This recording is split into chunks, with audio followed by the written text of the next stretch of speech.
There's something that I wish to talk to you about today, which is occurring all over the world.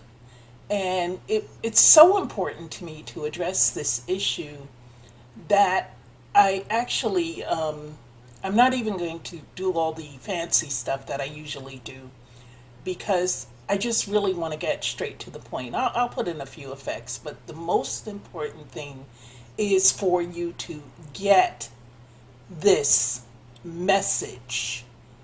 So it should hit you right in the heart. I want to talk about haters. Now, before I actually go into what I have to say about this topic, I want you to refer to Genesis in the Bible, chapter 37. And here it talks about people who just hate someone for no other reason other than because they exist.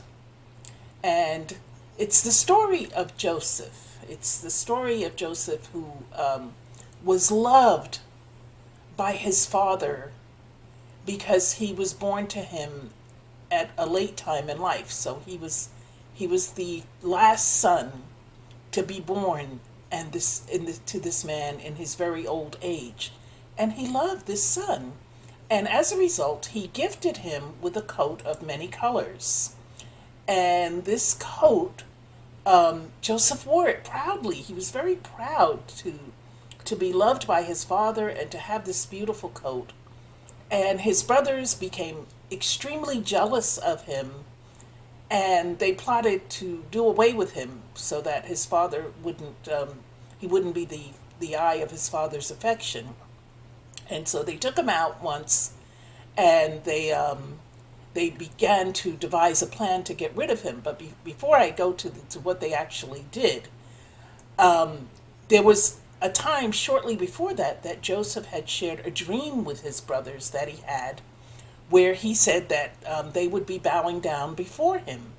And this infuriated them because he already thought he was all that. And then to tell them that they were going to be bowing down at him really upset them to the point where they were like, oh, no, no, no, this has to stop. And so they came up with what they thought was a magnificent plan. And so they took Joseph out, and they took his coat of many colors and they tore it to shreds, and they put animal blood over it. And they were going to bring that back as evidence to their father that Joseph had been killed, and when in fact he had been sold to the Egyptians. And they had first thrown him into a pit. And one of the brothers had mercy and said, no, you know what, we can't just let our brother die. So, thank God for mercy. Along came some Egyptian traders, and these brothers made money off the sale of their brother. And so Joseph went into servitude in Egypt. And the story ends with Joseph actually becoming a very important man in Potiphar's court. And the day came when his brothers had to come to him and bow before him to ask for grain and to ask for food in order to live.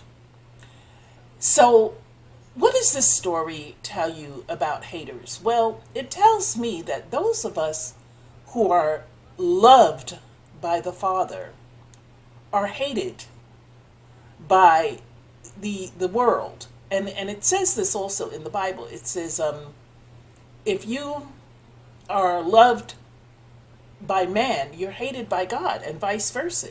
Because so many of us, we strive to be approved by men and by people, when in fact we should be striving to be approved by God.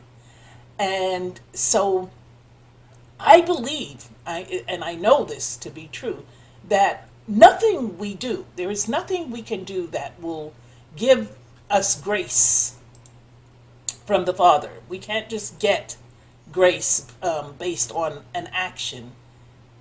It is by grace that we exist, that we have what we have, that we live and take in air and breathe every day. The people who hate us, it is because they are being used by the enemy to bring about our downfall.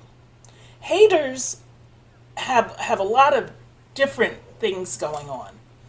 One, they wish they could be you. Joseph's brothers envied him because they wanted to have the love of the father that he had. So they envied him.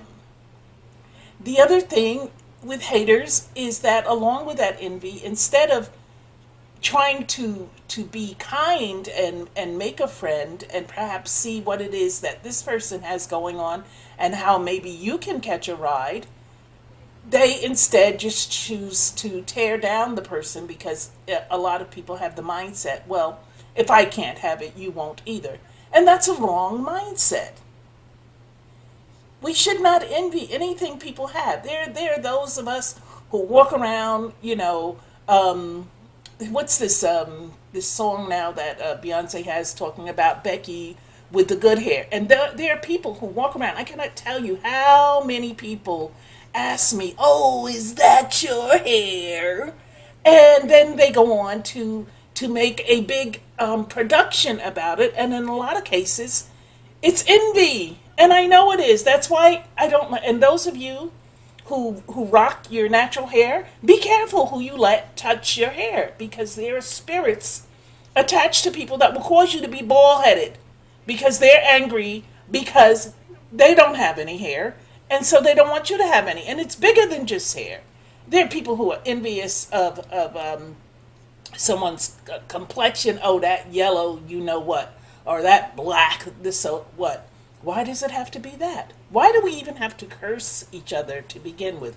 But these are things that cause people to hate another person. And God forbid you should be blessed with any type of success in this lifetime. People will look at your success and measure it against what they don't have or what they think they should have. So they're plotting and they're scheming. And this is why I remember this song, this reggae song by Bugle. It says, not every friend request you must accept. Sometimes you got to do a background check because some people are unstable and they are looking to part you from your wealth and your riches. And even the most minor thing. I had someone that I was trying to help and I had them in my house. And when they left, this person left with $6 of mine they stole and a lighter. And it wasn't that serious. I mean, I used the lighter to burn my eyebrow pencil because I'm old school and I just feel like it makes it go on easier that way. Well, it does. But I was annoyed because I try to do my eyeliner pretty regularly. So without my lighter, I had to go and get another one, which was not in the plan. And then $6. I mean, really? So I looked at that like, okay, so that's what it cost me to be rid of you. That's a bargain. And in retrospect, it was kind of funny because I'm like, okay, really? Really though? And they could have gotten so much more. That's the funny thing because as I said, I was trying to help them. But this was a hater and they were a hater in disguise. They came in, they became resentful. They were admiring the little trinkets that I have around. Nothing in here is that spectacular for anyone to feel any kind of way. And then this is the other thing too. You have to bear in mind when you are dealing with people who hate you for no reason or for reasons that they have conjured up in their head that have nothing to do with you having done something to them. You have to remain humble, people. When God blesses us in this lifetime, and as we have things that maybe others don't have, one, we've got to learn to share, and two, we've got to learn to be humble and grateful because it is there but by the grace of God. And I'm going to say this again. It is grace that gives us what we have. We have come thus far by grace. And for those of us who've had any kind of struggle in this lifetime, we've got to remember where we came from. I'm quick to tell people and I'm quick to remember those trials and tribulations that I've had in my life. And I'm quick to say, yes, I slept on the subway. But look at God. Look at God. We can't take the credit for things that we should not be taking credit for. We have not put ourselves in position. It is by the grace of a merciful God that we are in position, that we are able to rise above the circumstances and to be able to celebrate where we are today because we weren't always there. So the other thing too is we have to be compassionate. The word tells us to love our enemies. I say try to understand your enemies because they are hurting. The people who are hating, they're in pain. And you may not be able to reach them where they hurt. So don't even try because that gives them an avenue to then lash out at you. So you ever seen someone who was suffering and you try to be kind and you may, reach forward and be like, oh, it's going to be all right. And what do you know? You don't tell me nothing. Don't touch me. And, the whole another spirit comes out. Fall back. They don't want your love. We cannot, everybody, and the word says this as well, do not throw pearls among swine. There are people who are not worthy of your love or your any type of outward gesture that you may try to give to comfort them because they're angry with you. So you'll have to pray for them and just be compassionate and understand that this is a soul that is hurting. I can't fix what's hurting. All I can do is pray for them, and that's what you've got to do. So the other thing too, and this I probably should have said earlier, but I'm going to say it now, is don't sleep on friends and family either. It is always good to know who your haters are because there are some that will never reveal themselves. They will come and act like a friend, and some of them will be all over your social media, and they'll be commenting, or sometimes they'll be quiet, but they're not your friends. So big up you for them. Say me glad say me know them. That's also from that song I was telling you, the reggae song. You've got to be glad when you know who your foe is. Because, like I said, some people will never reveal themselves until the absolute end, until that time when they feel they have successfully knocked you down a few notches. That's what then they will have reason to ring all kind of bells and celebrate because they feel that they have finally gained victory over you. Just be clear. When you try to share good news with someone and they don't seem that excited, don't share it with them again. Because it's hard for people to keep up the mask all the time. It's hard for people to pretend to love you all the time. There's going to come a time when that true face is going to show and you're going to see that they're not on your team. Once you see that, don't be mistaken and don't try to find a way to justify it or to ignore it. Do not, because that's who they really are. And the word says this as well. How a man or a woman thinketh in their heart, so is he or she. So people who come along, I know I have some neighbors who are always kissy face. Every time they see me in the lobby or they see me outside, they want to kiss me on the cheek. And I'm a little leery of that. Number one, I'm not big on kissy face. If I know you, or if we have that type of connection, like a tight sister friend or something, then we can do that. But if you're a stranger or you're someone I only know from the hallway, I actually would prefer if you didn't kiss my face. I don't know what else you've been kissing. So, and not to be rude, but it's a fact. And every kiss, remember Judas, and this is from the word as well. He was one of the he was the one who turned in Jesus to the Roman soldiers, and he kissed him. He said, "The one I kiss is the Messiah," and then he kissed Jesus. So there are a lot of Judas out there. So we got to be careful with that. But the other thing too that I want to say in terms of haters is that let your hater be your elevator. We should rise not only above the hate, but we should allow it to give us the knockout punch in life that we need to go further, to succeed. The more people talk about me, and even at this age, I couldn't even believe it. I mean, why now, at this age, I still have haters? I'm going to be 62 in September. Can you believe that? And I still have haters.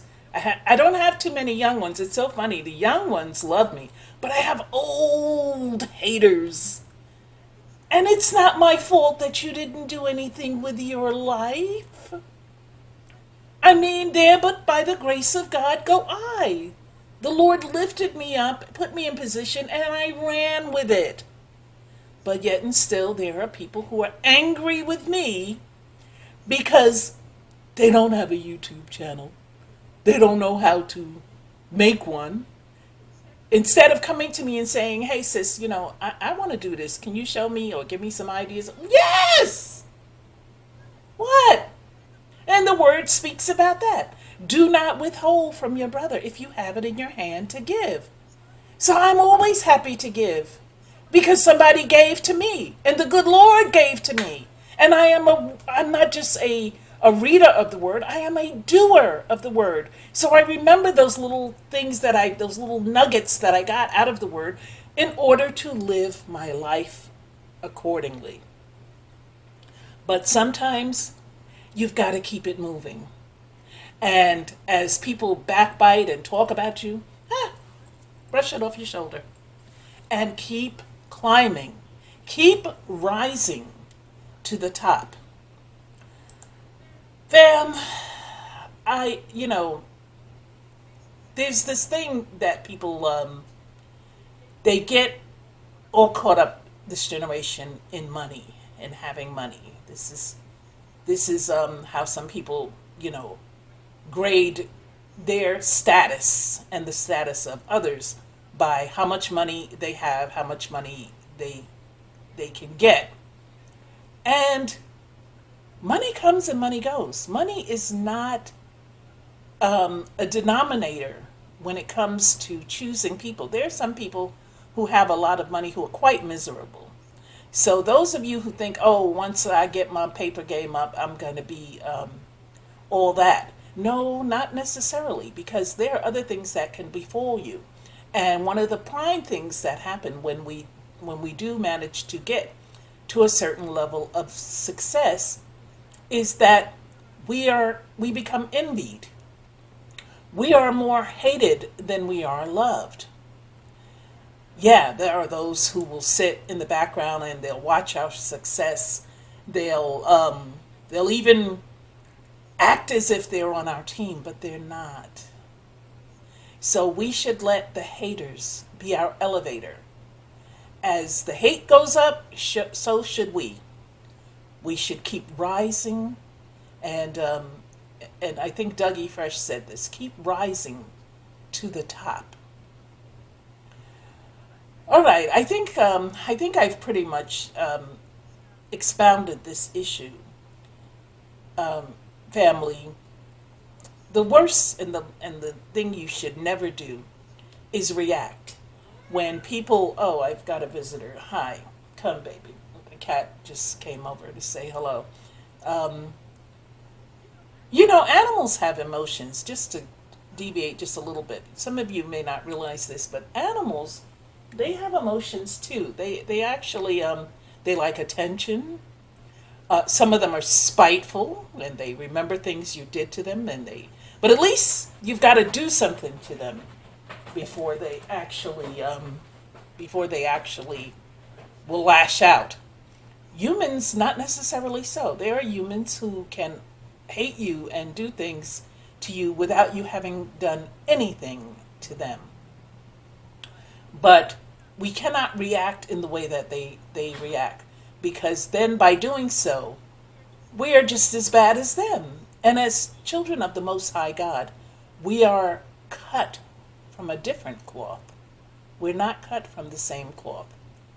Those of us who strive to be Christ-like, which is what Christianity means, we are striving for good. We are allowing the words of our mouths, the meditations of our hearts, to be acceptable in His sight. So when people say things to you, don't react with I did that once. This one old hater in my building, he was so vulgar. Everything that came out of his mouth was something despicable.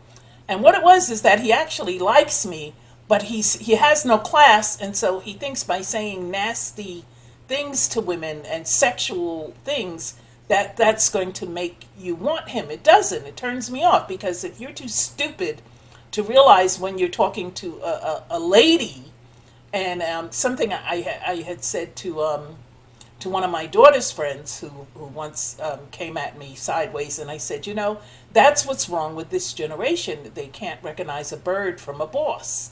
And this old guy, who's not even, he's old enough to know better, but he doesn't. So I had just stopped speaking to him altogether, and he saw me in the elevator one day, and he's like, hi.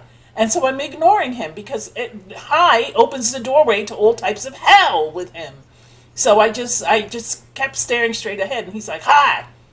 And so I'm like, and so there was another person, an instigator on the elevator. And, because haters, they have a fan club. They have people that follow them around, followers, who just want to see some sparks fly. So this instigator says, oh, well, I guess there's no hi for you. Who asked you? But anyway, I'm still staring ahead, and then he says, well, F you then, B. And he said the words, which I'm not going to repeat. So when he said that, I completely forgot all my Christian values. And I was like, B? Oh, really? Who's that? Your mother's a B? And I went off. I was like that chick in The Exorcist. My head was just going on. I was just tripping. But the point is that I shouldn't have done that, because then we got into a back and forth argument, which led all the way out of the elevator into the lobby. And I had to really show a side of myself that I prefer to not let out. Because as I said earlier, the Bible clearly says, how a person thinketh in their heart, so are they. And that's a man or a woman. How you think in your heart, that's who you are. So if you're going to come out of character and let people bring you out, the more you let that happen, the more easily you will be able to do that. And it's not a good look. And it's counterproductive, because even after the argument is over, you still are feeling some kind of way. So that's one thing we don't want to do. We don't want to go there with them. I'm going to wind down now with prayer. I thank you so much for your support. I'm sorry I'm not doing the videos as frequently as I have done them in the past, but I'm quite busy with my cat sitting. And oh yes, please tune into my cat channel, Miss Kitty's Cat House, to see some of the funniest videos of cats. And so I'm busy with that, and I'm also busy with playing my cello, guys. Yes, your girl has been out on the streets of New York playing her cello and giving glory to God, and engaging people in conversations and uplifting conversations and encouragement. I meet a lot of homeless people when I'm out there playing my cello. So when I have it to give, I give, but I also give testimony and let them know, I was there. That's important. I don't believe God delivered me from that for me to be silent. I think He's using me. I know He's using me to uplift and encourage others. And so that's what I'm doing. And for that reason, I'm not making videos as frequently as I have, because there are other things for me to do in the world. All right. As promised, I want to end in prayer. So I want to say now, Lord, thank you. Thank you for the ability to deliver these messages. Thank you for the hearers of the word. Thank you for the subscribers and those who just check in to see what I'm up to. Most importantly, Lord, I believe that you give me certain messages because there are those out there who need the word. And even I myself, Lord, sometimes need the very word that I'm giving to others. So I'm so grateful and thankful, Lord, for being given this assignment, because not only am I helping others, I'm helping myself, Lord. Teach me compassion. Teach me to not turn every time a little dog barks. Lord, help me to be the lioness, and to be fearless of the enemy, but also to have compassion for those who are still under his grasp and who are still doing his bidding, because they know not, Lord, what they do. Lord, as always, the glory is not mine, it is all yours. And I thank you and I bless you in Jesus' mighty name. Amen.